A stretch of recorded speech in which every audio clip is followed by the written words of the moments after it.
अब जैसे पुण्यात्माओं, आप सिनेमा देखने जाते थे पहले, अब तो नहीं देखेंगे हम, पहले सिनेमा देखने जाते थे 3 घंटे, 3 घंटा का न्यू पता नहीं चला था किस में गए, क्योंकि कभी कुछ देख रहे हैं, कभी कुछ देख रहे हैं, कभी कुछ देख रहे हैं, 1 सेकंड में वो होया पावा था, खत्म होगी भाई।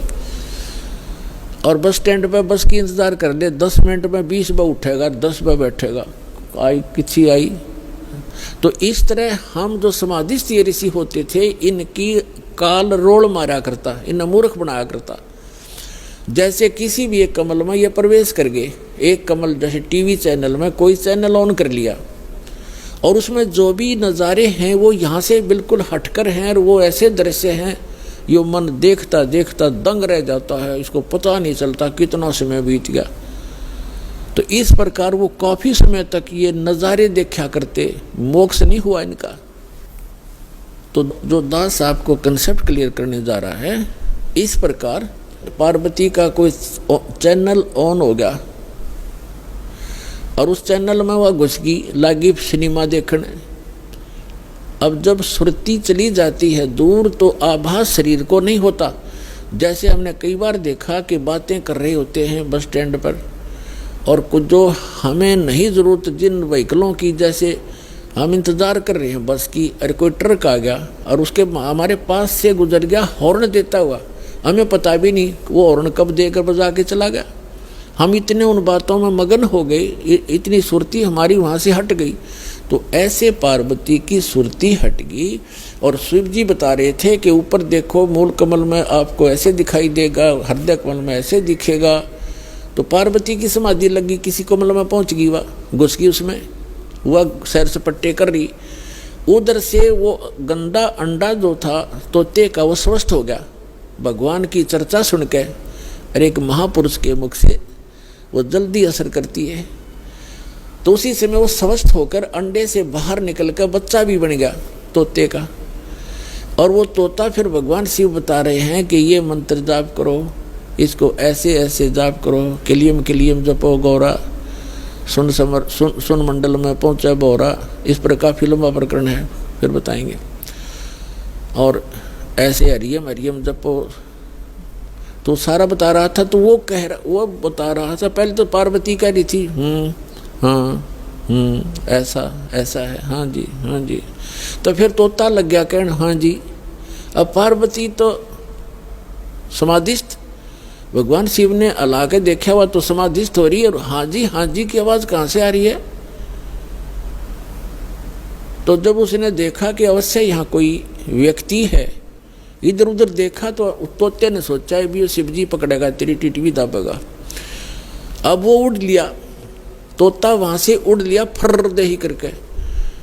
अब शिव जी ने देखा कि इसने मेरा मंत्र प्राप्त कर लिया, तोता बड़ा बदमाश होता है, यो किताब बोल लेगा इसने। और ये ऐसे बताने से किसी व्यक्ति के हाथ लग गया। जैसे ये राक्षस क्यों बन गए, जो साधना करते थे मर्यादा तोड़ गए, सब विकार करने लगे, और उस भक्ति की से उसमें सिद्धियाँ उतनी ही आ गई जो देवताओं में थी, लेकिन उनके कर्म बिगड़ गए, तो वो बराबर की शक्ति युक्त हो गए और दुखदायी एलिमेंट बन गए। इसलिए इन मंत्रों को अभी तक हम गुप्त रखते हैं कि एक आम जो बगैर किसी अधिकारी के इसको दिया नहीं जा सकता, यह हानि कर सकता है, फिर आम समाज के लिए भी दुखदायी बन जाता है। तो ये कारण था कि जनसाधारण कहते हैं भाई ये मंत्रों को तुम्हारे गुरुजी गुप्त क्यों रखते हैं। अब उनको क्या पता, जगत को भगत की मर्यादाओं का ज्ञान नहीं होता, तो श्रेयाम सार्वजनिक क्यों नहीं करते, वो सबको क्यों नहीं बताते। कोई बात है, अब आपके पास 20 लाख रुपये हैं तो बांट देना सबको, खड़ा होगा गली में बांट दे, 10-10 रुपये, 100-100, 500, 1000-1000। जब तेनों कहेगा कौन से बेटे ने दूँ, जो सा ठीक ठाक रखे, खराब ना कर दे। तो ये एक अनमोल धन है, ऐसे नहीं बांटा जाता। तो भगवान शिव पीछे पीछे और तोता आगे आगे, दोनों में सिद्धि, उस मंत्र से वो भी मंत्रित होकर के सिद्धि युक्त हो गया और वो भाग लिया। आगे तोते का शरीर छोड़कर वेद व्यास की पत्नी ने जमाई ली, उसके माध्यम से वो सूक्ष्म रूप से गर्भ में पहुंच गया। और जब उनका मिलन हुआ पति पत्नी का, तो उस समय उसने उसमें बॉडी धारण कर ली वेद व्यास और उसकी पत्नी से, और गर्भ में रहा। तो भगवान शिव आए पीछे पीछे और कहा कि पार्वती, वो व्यास की पत्नी, तेरे पेट में मेरे ज्ञान का चोर है, मैं इसे मारूंगा। तो उसने कहा कि क्यों मारोगे, क्या गुस्ताखी कर दी, यदि कोई जीव, मुझे तो मालूम नहीं, आप तो अंतर्यामी हैं भगवान, आपने को पता होगा क्या बात होगी कि इसने मेरा अमर मंत्र चुरा लिया, सुन लिया और ये अमर हो गया, और कहीं ये किसी और को बताओगा, इसलिए मैं इसने खत्म करूंगा, मारूंगा। तो व्यास की पत्नी कहने लगी, बोले नाथ, एक तरफ तो आप कहते हो ये अमर हो गया, अमर हो गया तो आप मारोगे कैसे इसको? तो शिव जी वहां से आ गया, भाई बात तो ठीक है, गर्भ में ऐसे साधक को हानि नहीं पहुंचा सकता, जो पूर्व जन्म के कुछ संस्कारी होते हैं वो गर्भपात से मरण नहीं होता उनका।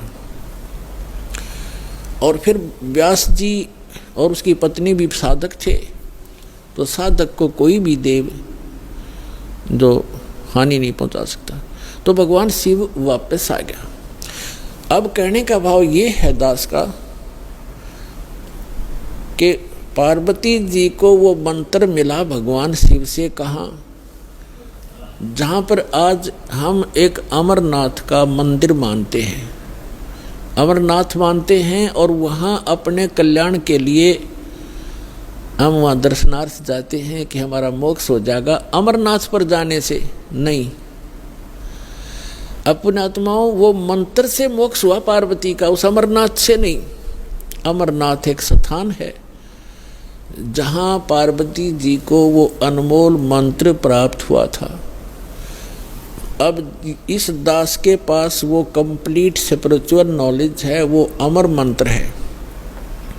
ये अमर मंत्र जो भगवान शिव ने पार्वती जी को दिया, ये तो इतना अमर है, जब तक शिव रहेगा पार्वती की मृत्यु पुनः नहीं होगी, और एक दिन पार्वती भी मरेगी, शिव भी मरेंगे, ये अविनाशी नहीं है।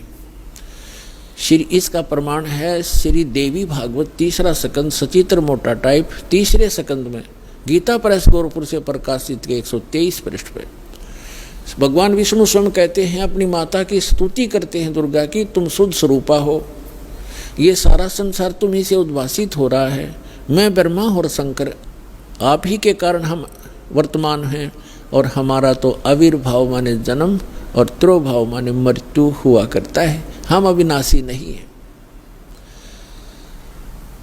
अपने आत्माओं, जैसे इस दास से मंत्र आप जी को बरवाला के पुराने आश्रम में मिला है, तो उसके लिए वो पुराना आश्रम अमरनाथ है जहाँ वो मंत्र मिला आपको।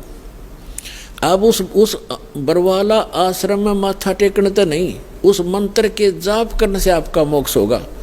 और वो मंत्र आपको ये दास कहीं भी मिल जावे, जैसे घर घर जाया करते थे हम, वो घर में मंत्र देते थे, तो उनके लिए वो स्थान है, वो अमरनाथ जहाँ ये मंत्र मिला था।